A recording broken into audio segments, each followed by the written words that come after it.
Hello friends, thank you so much for clicking on this video. I really hope that you will consider subscribing to my channel if you're enjoying the instruction that I'm giving you. So today we're going to be talking about the best way for you to learn the violin as an adult beginner. So first, I would identify why it is that you want to play. And I would encourage you to really dig deep here. You know, there's obviously the surface level reasons as, oh, I want to be able to play my favorite song, or I'd like to play Happy Birthday for my aunt. But I feel like a lot of times adults have really strong reasons for wanting to put the time and effort into learning how to play an instrument. So what is that for you?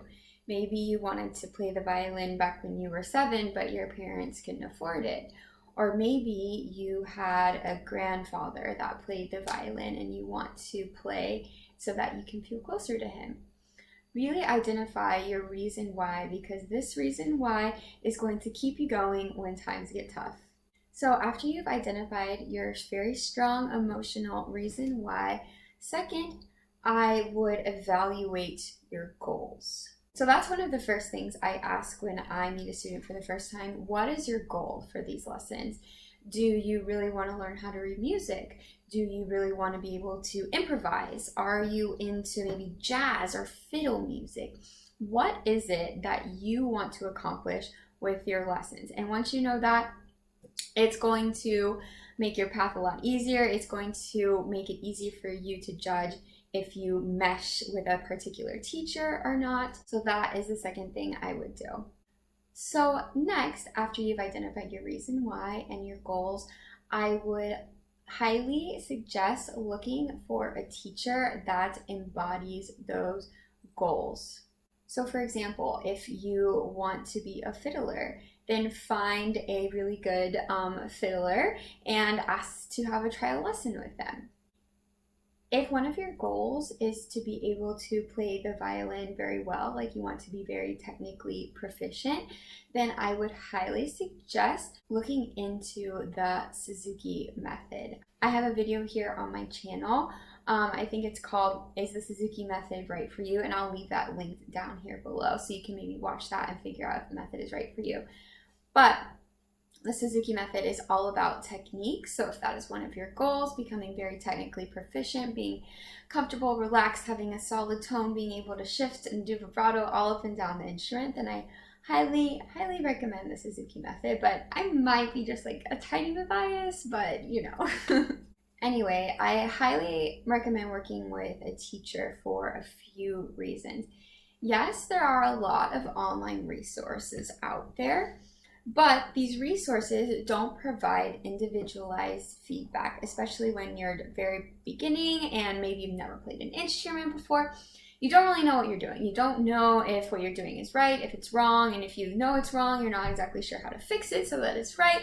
So having a teacher to guide you along this process can be really beneficial. The only time I would say that it's okay not to have a teacher is if your goal is just to play for fun. If you just want to pick up the violin every now and then and play like your favorite song or like the Star Wars theme, then I don't think you necessarily need to have a teacher. But if you want to play very well and you want to be able to play more technically difficult passages and maybe you want to learn how to read music, then I highly recommend working with a teacher. And again, find one that's in alignment with your goals. And most teachers do offer like a free trial lesson so you can see if your personality works well together and if their teaching style and what they see for you, their plan for you, is what you would like for yourself as well. Remember, your lessons are a safe space. You should feel free to make all the mistakes in the world, ask all the questions you need to make sure that you're really clear on whatever it is that you're learning. After you've identified your reason why, your goals, and found a good teacher, now it's time to practice. So a good teacher will make sure to set very clear practice expectations for you. They will tell you exactly what you need to practice and exactly what your focus on should be during that practice, and probably like how much to practice as well. I will say this, consistency is key. So as adults, we have very busy lives. Maybe you have a kid or three. Maybe you have a really demanding job. So it can be more difficult for adults to be able to find time to practice than for kids. So consistency is key. You want to try to practice every day, even if it's only for 5 or 10 minutes.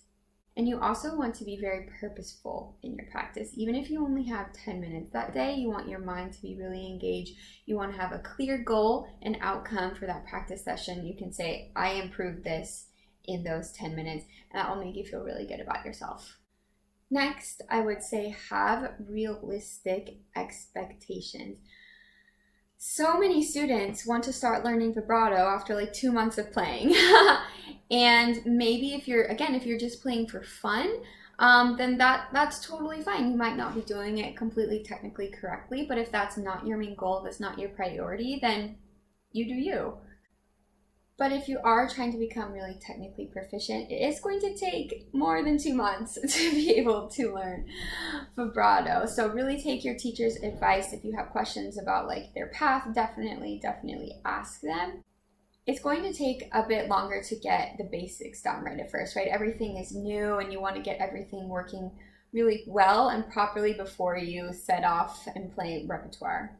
You'll find that you might spend 2-3 months just working on the basics, but after that, once you have everything down, you'll move through the repertoire a lot more quickly because you already have such a solid foundation. Your progress will be determined on the amount of practice that you put in. So if you have a super busy schedule and aren't able to practice too much, maybe like 10-20 minutes a day, your progress will be slower than someone that can spend an hour, 2 hours practicing a day. And this is not to say like stop or change anything that you're doing. It's just set realistic expectations for yourself. Know that this is a long-term journey. Do not compare yourself to anybody else. You're doing this for you, for that reason why that you set out at the beginning of the video. So nothing else really should matter.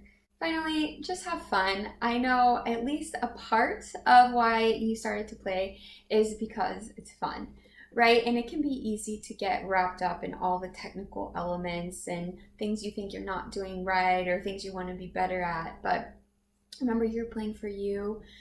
Find joy in your playing, find peace in your playing. Music kind of as an escape from your job or from the real world. Music can be such a sense of comfort and solace in difficult times. So to sum up, connect with your deep reason why. Identify your goals. Find a good teacher that will work with you on those goals. Practice and have realistic expectations. Please let me know if you have any questions, and thank you so much for watching.